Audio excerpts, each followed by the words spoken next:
Hello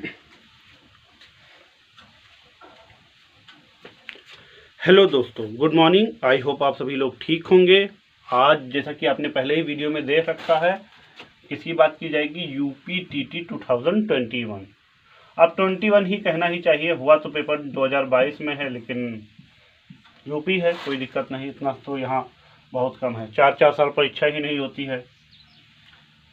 कुछ result की भी बात है, कॉमन मार्क्स की भी बात है, किसको कितना नंबर मिलेगा तो वो पास होगा, सारी बात होंगी। और ये यूपी टेट कहाँ कहाँ वैलिड है, यूपी टेट ये जो है आपका, ये किस किस पेपर में वैलिड है आपके लिए, ये सारी बातें यहाँ होंगी।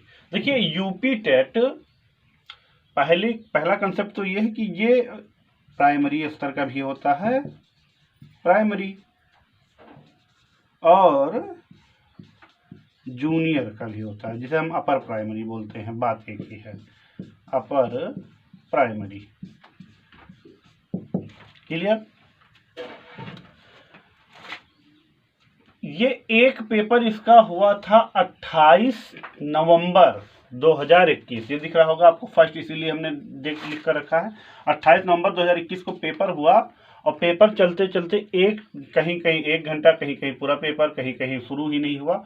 उससे पहले ही इस पेपर को कैंसिल कर दिया गया, यानी बता दिए कि पर्चा आउट है, बहुत सारी बातें, ये सब कुछ थी। तो यानी ये उसी दिन कैंसिल हो गया था, सबको पता चल गया था कि पेपर कैंसिल है। यानी जूनियर, यानी जो सेकंड मीटिंग की परीक्षा थी, उस पर हम अपीयर ही नहीं होते, उससे पहले ही ये काम हो गया था। फिर उसके बाद जो परीक्षा हुई, यानी बहुत दिन तक सब वेट करते रहे, उल्टा सीधा, ये आज होगी, कल होगी, परसों होगी, तब ये जाकर हुई परीक्षा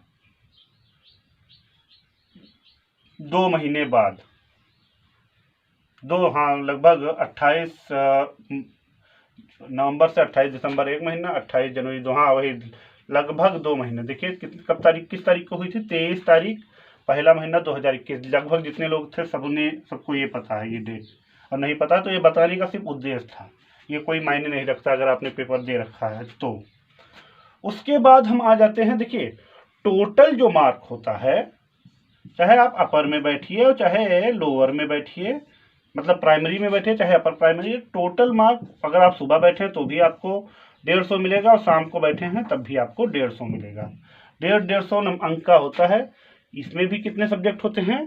5 सब्जेक्ट होते हैं। 5 कौन कौन सबसे सब्जेक्ट? देखिए 5 सब्जेक्ट आपके, पहले तो 30 नंबर, सब 30-30 करके है, 30-30 और 30 नंबर का आपको हिंदी मिला। उसके बाद 30 नंबर का आपको मिलेगा CDP, child development and pedology, बाल विकास जिसे कहते हैं। फिर 30 नंबर का आपको मिलेगा, मान ले तो वो कितने हो गए, मैथ मिलेगा। काफ़ी लोगों को डर लगता है बहरहाल, और जिसका यही स्ट्रांग है तो, और कोई भी बहुत स्ट्रांग ना हो तो भी पास हो जाता है। और उसके बाद मैथ के बाद आपको मिलना चाहिए जो अगला है, वो है EVS। ये भी सबका, ये चारों सबके कॉमन है। उसके बाद ये 30 नंबर, ये लास्ट वाला जो है, ये कॉमन नहीं, इसे हम कहते हैं लैंग्वेज पेपर। कौन सा पेपर? लैंग्वेज। लैंग्वेज कितनी है अपने यहाँ पर जो यूपीटीटी के हिसाब से है? पहली तो संस्कृत, दूसरी है उर्दू, और तीसरी है इंग्लिश। ये आप इन तीनों में से कोई भी सजेस्ट कर लेंगे। जब आपने फॉर्म भरा था तभी आप बता दिए थे, तो मेरा तो संस्कृत था। क्लियर? कि कोई उर्दू भी हो सकता है, कोई इंग्लिश भी हो सकता है। ये आप जब ये टोटल ऐड करते हैं तो आपको 150 नंबर हो जाते हैं भाई, 30-5 150। अब आ जाते हैं कि 150 में से आपको कितने नंबर चाहिए। अगर आपकी कैटेगरी जनरल है, क्या है? जनरल, तो आपको 150 में से 90 नंबर चाहिए। कितने नंबर? 150 में से 90 नंबर अगर आपका आता है तो आपका यूपीटीटी क्लियर है। बहरहाल सीटीटी में भी यही प्रॉब्लम होता है, यही प्रोसेस, सॉरी प्रॉब्लम नहीं, प्रोसेस। अब SC ST OBC बात की जाती है, यानी ये लोग कौन से हैं? रिजर्व। क्या चीज है?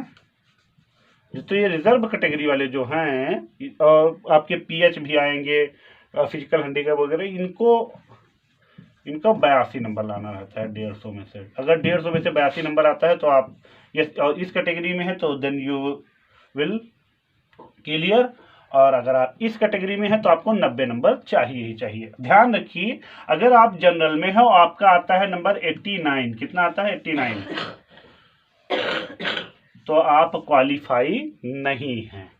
और आप SC ST OBC में से हैं और आपका नंबर आता है 81, मतलब एक ही नंबर अगर कम हो जाता तो भी आप भी क्वालिफाई नहीं है। ये पूरा कंसेप्ट था। अब ये तो प्राइमरी की बात हो गई। अपर प्राइमरी जो होता है सेम प्रोसीजर होता है, वहां पर ये क्या कहते हैं सब्जेक्ट वाइज होता है, बस चैप्टर ये यहाँ पर हमने सब्जेक्ट लिख रखा है, इसमें अलग हो जाता है और रहता है सेम चीज, बस अलग हो जाता है। जो साइंस वाला है उसको ये EBS की जगह पर उससे साइंस हो जाता है, क्या हो जाता है EBS कट जाता है और वहाँ साइंस रहता है, और मैथ साइंस का एक ही सेट बना रहता है, यानी 60 नंबर का हो जाता है। ऐसे जो आर्ट का होता होगा उनका सब चलता है, जो क्लियर है। और यही पास करने का यही प्रोसीजर है आपका। क्लियर है, हो चुका इतनी बातें। अब बात करते हैं कॉमन मार्क की। बहुत ही सब लोग वो मतलब आस लगाकर बैठे हुए कि कॉमन मार्क मिलेगा। तो चलिए देखते हैं। इस बार UPTT में 4 प्रश्नों पर उंगली उठी है, यानी 4 प्रश्नों पर संदेह हो गया। क्या हो गया है? संदेह। ध्यान से देखिएगा। अब वो 4 प्रश्न आपके हैं, आपके पेपर के, उसकी मैं बात नहीं करूंगा, बस इतना आप जानिए कि 4 प्रश्न आपको देखिए। 4 प्रश्न में से 2 और 2 का सेट बना हुआ है। 2 प्रश्न ऐसे हैं जिस पर आपको कॉमन मार्क्स बिल्कुल मिलने ही वाला है, यानी ये तो बिल्कुल क्लियर है, आपको कॉमन नंबर दे ही देंगे। और ये जो 2 नंबर हैं, 2 क्वेश्चन हैं, इसमें एक विकल्प नहीं 2 विकल्प है। क्या है? 2 विकल्प। तो इसके 2 विकल्पों को टच कराया गया है। अगर उन 2 विकल्पों में से आपने एक भी विकल्प चुना है तो आपको ये मिल जाएगा इसमें से। यहाँ कितने विकल्प हैं?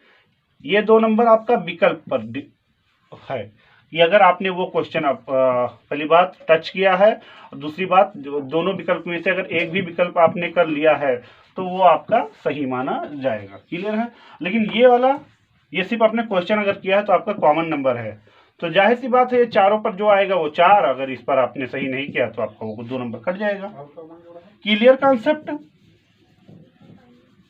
अब बात की जाएगी 4 नंबरों पर प्रश्न वो है, लेकिन आप 2 का सेट बना हुआ, 2 + 2 का। क्लियर है? अब बात की जाती है रिजल्ट के डेट की।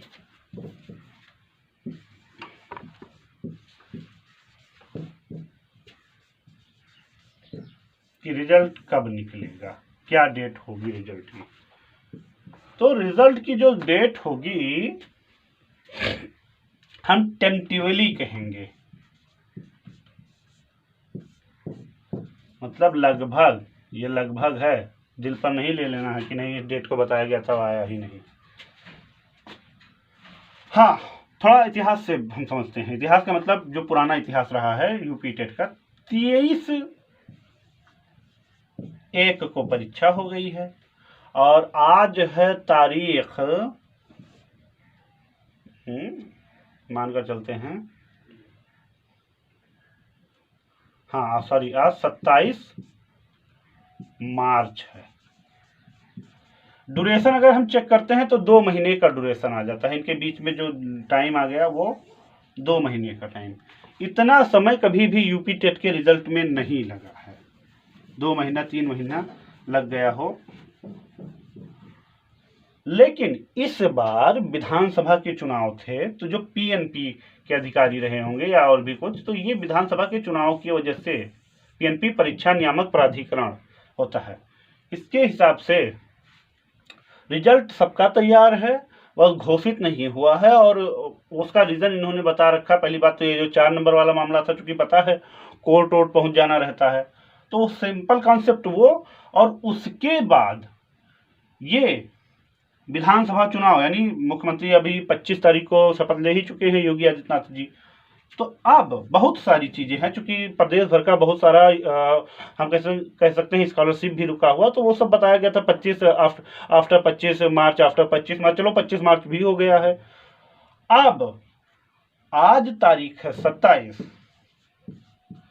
और 30, 27 और 30, ये ध्यान रखिए, 27 तारीख यानी 27 मार्च और 30 मार्च, मार्च लिख देते हैं, 27 मार्च और 30 मार्च, इसके दरमियान आपका रिजल्ट आ जाना चाहिए। ये क्या हमने लिखा था टेंशनली कि मतलब ये बिल्कुल जितना हम आर्टिकल पढ़ते हैं तो उसमें यही लगता है कि 27 तारीख से 30 तारीख तक यूपी टेट 2021 का रिजल्ट आएगा, जो कि नवंबर में होना था, जनवरी में हुआ, 90 और 82 का रेशियो चल रहा है, 4 नंबर का आपका मामला हो गया है, 4 में से 2-2 का सेटअप है, और 23 से 27 के बीच यानी 2 महीने का गैप हो चुका है। अब 27 मार्च से लेकर 30 मार्च के दरमियान आपका रिजल्ट शो हो जाना चाहिए। Okay, clear. ये यूपी टेट की समझ लीजिए हम पूरी बात बता दी है, जो ये 21 में हुआ है, जितना इसका बवाल हुआ, तो ये आप ये 23 मार्च तक आप ध्यान रखिए कि आपका रिजल्ट आ जाएगा। तब तक के लिए ये वीडियो अगर आपको यूजफुल लगी है तो लोगों में शेयर कीजिए, चैनल पर नया है तो सब्सक्राइब कीजिए और बेल आइकन जरूर दबाइए और वीडियो को लाइक करिए। Thank you.